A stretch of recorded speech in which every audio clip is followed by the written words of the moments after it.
Dipersembahkan oleh, didukung oleh. Semoga Anda dan keluarga bahagia serta sehat selalu. Alhamdulillah nahmaduhu wa nasta'inuhu wa nastaghfiruhu wa natubu ilaih. Wa na'udzu billahi min shururi anfusina wa min sayyiati a'malina. Man yahdihillahu fala mudilla lah wa man yudlil fala hadiya lah. Ashhadu an la ilaha illallah wahdahu la syarika lah wa ashhadu anna Muhammadan abduhu wa rasuluh wa safiyyuhu wa khaliluh. Allahumma salli wa sallim wa barik wa an'im ala nabiyyina wa habibina wa qudwatina wa syafi'ina Muhammadin sallallahu alaihi wasallam wa ala alihi wa sahbihi wa man sara ala nahjihi ila yaumiddin. Yaqulu Rabbuna azza wa jalla fi kitabihil karim mukhatiban li jami'il mu'minin, ya ayyuhalladzina amanu taqullaha haqqa tuqatih wa la tamutunna illa wa antum muslimun. Allah Subhanahu wa taala berfirman di dalam Al-Qur'an, menyampaikan kepada seluruh orang-orang beriman dan menyeru kepada mereka semuanya, wahai sekalian orang-orang yang beriman, bertakwalah kalian kepada Allah Subhanahu wa taala dengan ketakwaan yang sesungguh-sungguhnya, dan janganlah kalian mati kecuali berada dalam keadaan muslim. Wa yaqulu aidan, ya ayyuhalladzina amanu taqullaha wa qulu qawlan sadida yuslih lakum a'malakum wa yaghfir lakum dzunubakum wa man yuti'illaha wa rasulahu faqad faza fawzan 'azima.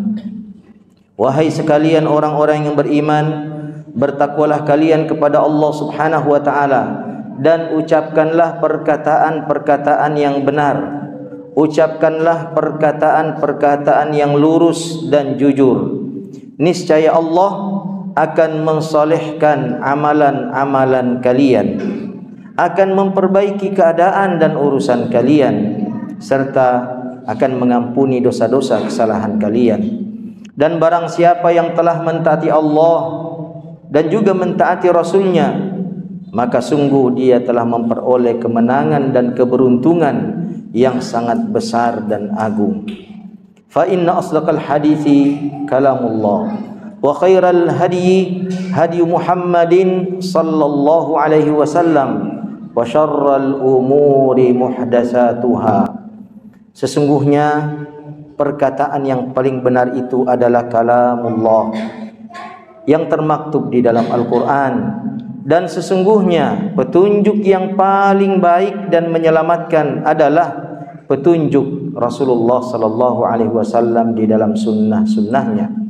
Dan sesungguhnya perkara yang paling buruk dan nista adalah perkara yang direkayasa dan dibuat-buat dalam urusan agama, dan setiap perkara yang direkayasa itu adalah bid'ah jika berkaitan dengan urusan agama dan ibadah, dan setiap perkara bid'ah yang direkayasa itu adalah kesesatan, dan setiap kesesatan itu kelak tempatnya di dalam neraka Allah Subhanahu wa taala. Ma'asyiral muslimin yang dirahmati Allah Subhanahu wa taala, sikap qanaah terhadap risalah yang dibawa oleh Rasulullah sallallahu alaihi wasallam adalah sikap yang mesti terpatri kuat di dalam hati setiap muslim.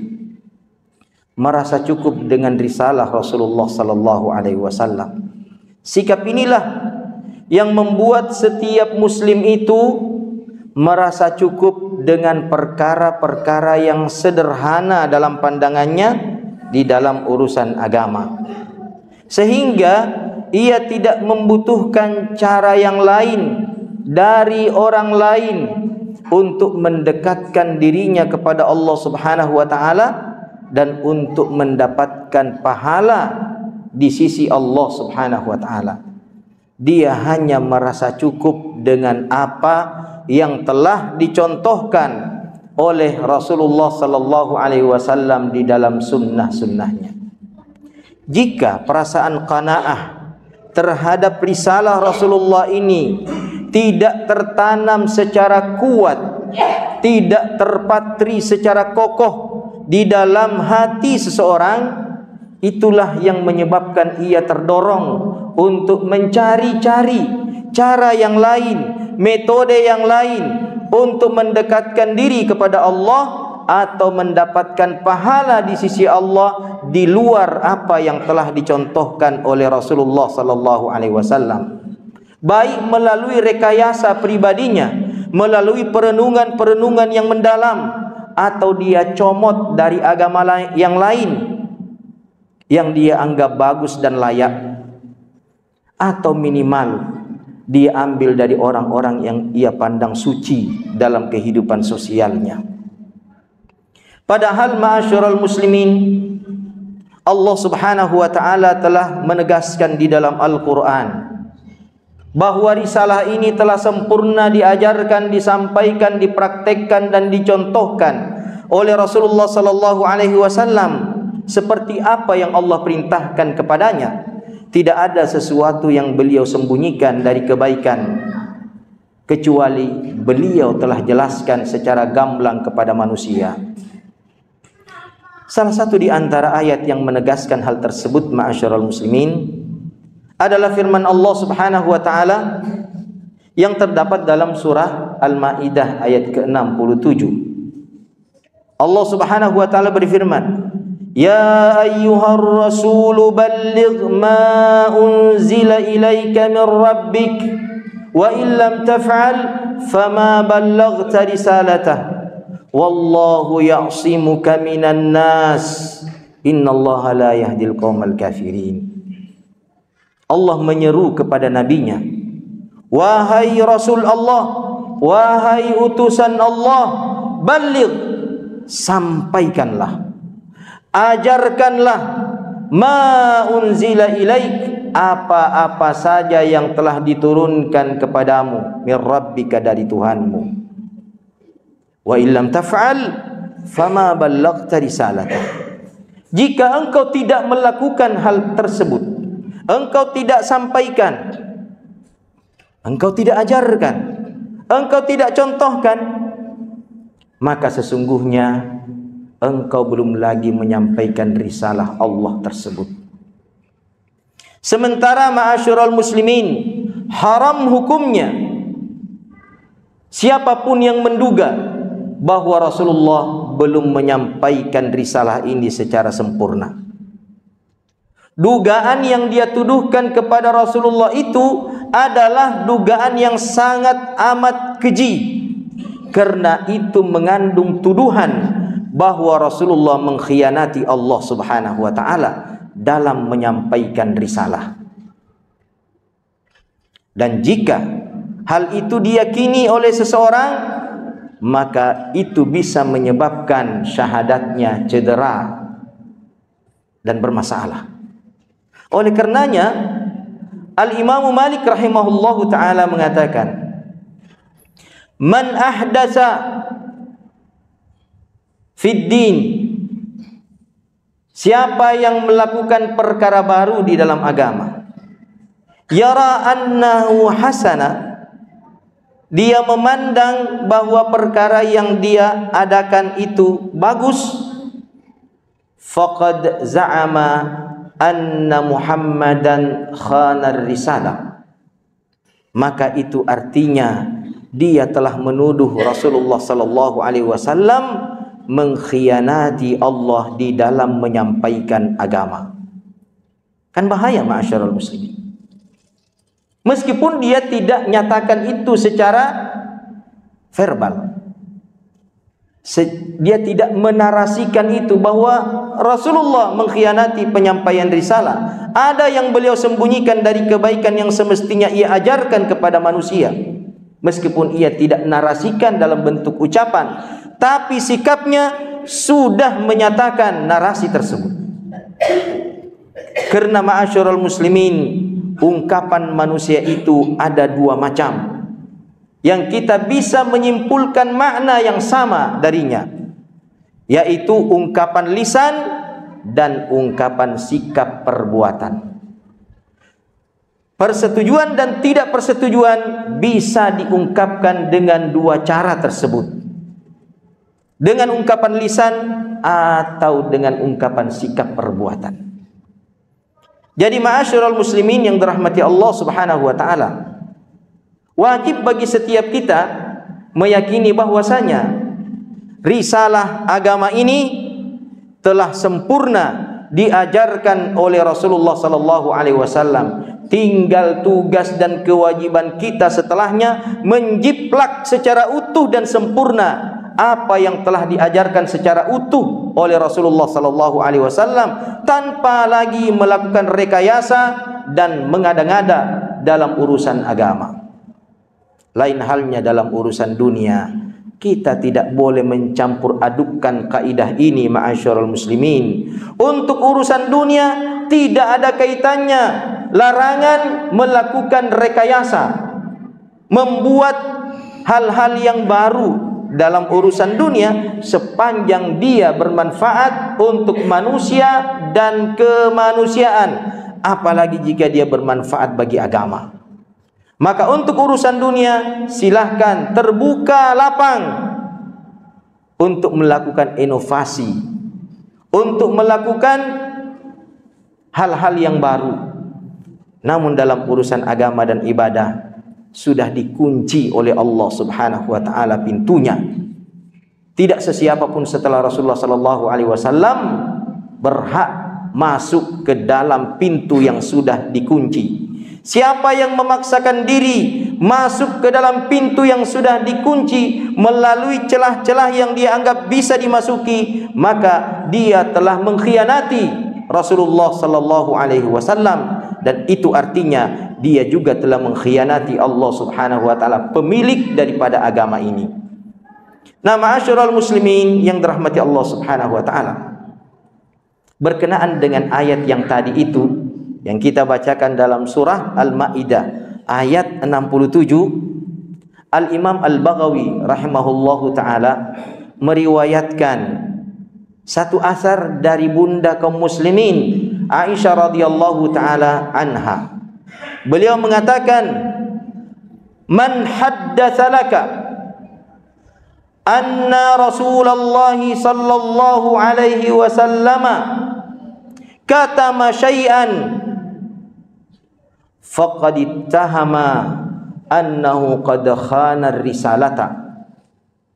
Siapa saja nanti yang menyampaikan kepadamu bahwa Rasulullah sallallahu alaihi wasallam menyembunyikan sesuatu dari agama ini, menyembunyikan sesuatu dari ritual ibadah ini, maka sesungguhnya orang itu telah menuduh Rasulullah sallallahu alaihi wasallam telah mengkhianati penyampaian risalah ini.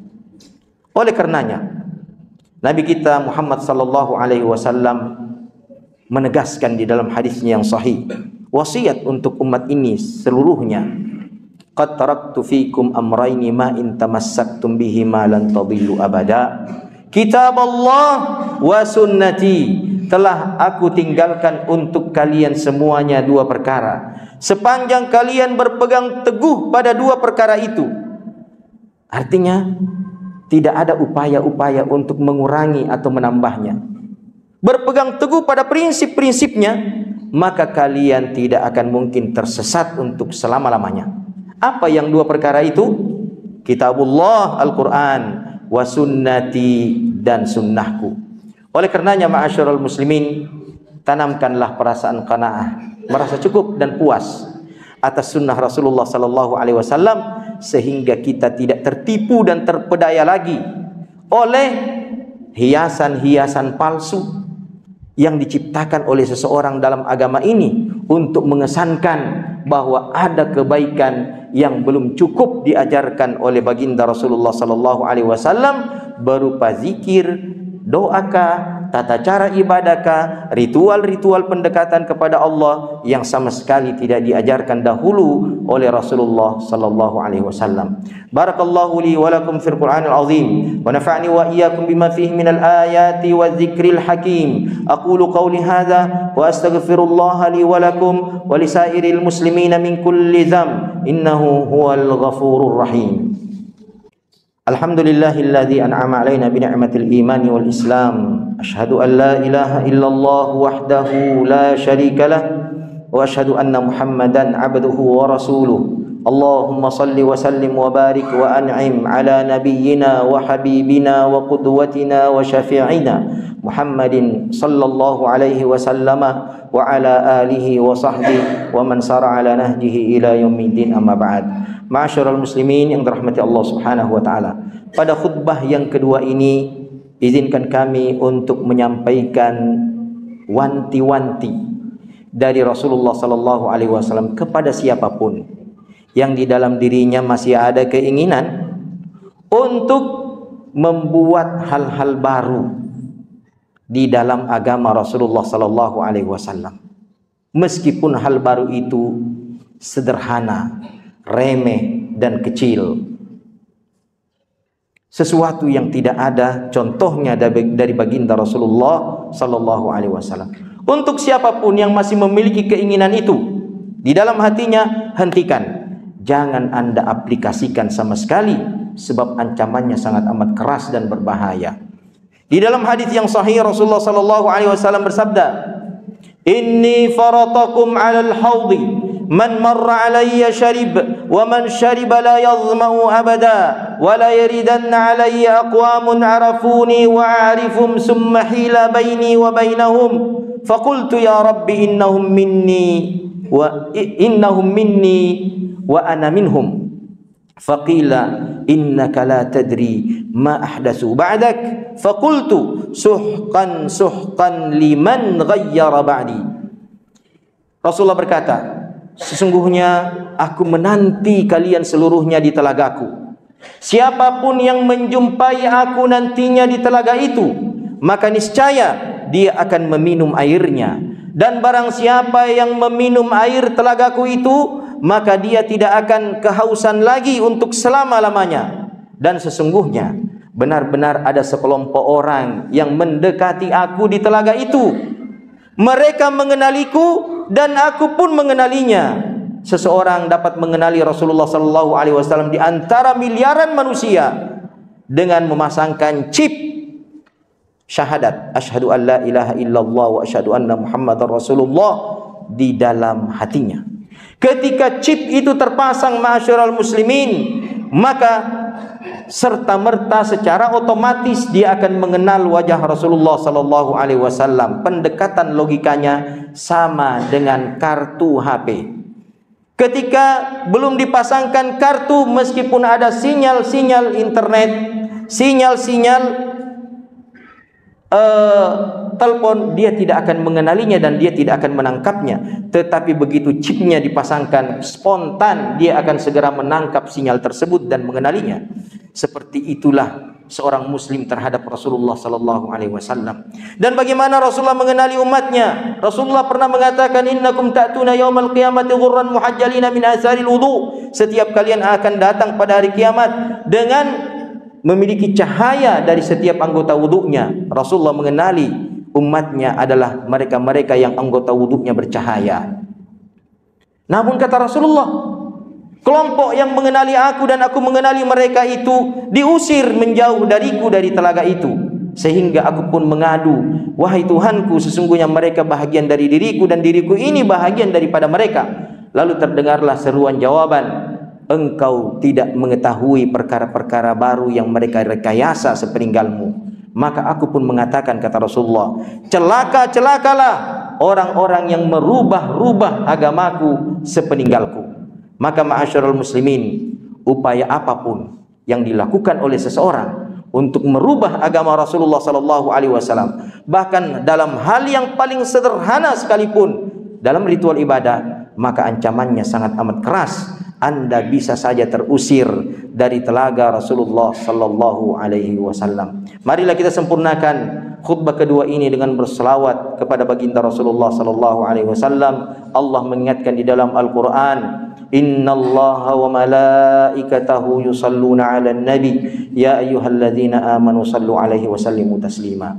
Allahumma salli ala Muhammad wa ala ali Muhammad kama sallaita ala Ibrahim wa ala ali Ibrahim wa barik ala Muhammad wa ala ali Muhammad kama barakta ala Ibrahim wa ala ali Ibrahim innaka Hamidum Majid. Allahumma ighfir lil muslimina wal muslimat wal mu'minina wal mu'minat al ahya'i minhum wal amwat innaka sami'un qaribun mujibud da'awat. اللهم أرنا الحق حقا وارزقنا اتباعه وأرنا الباطل باطلا وارزقنا اجتنابه. ربنا هب لنا من أزواجنا وذرياتنا قرة أعين واجعلنا للمتقين إماما. اللهم انصر إخواننا المسلمين المستضعفين في فلسطين. اللهم انصر إخواننا المجاهدين في غزة وفي رفح وفي كل مكان. اللهم انصرهم على أعدائهم. اللهم وحد صفوفهم واجمع كلمتهم على الحق يا رب العالمين. اللهم عليك باليهود الغاصبين ومن عاونهم من الكفار المعتدين. اللهم عليك بهم. اللهم احصهم عددا واقتلهم بددا ولا تغادر منهم أحدا يا قوي يا عزيز. ربنا آتنا في الدنيا حسنة وفي الآخرة حسنة وقنا عذاب النار. وصلى اللهم وسلم على نبينا محمد وعلى آله وصحبه أجمعين. وآخر دعوانا أن الحمد لله رب العالمين وأقم الصلاة.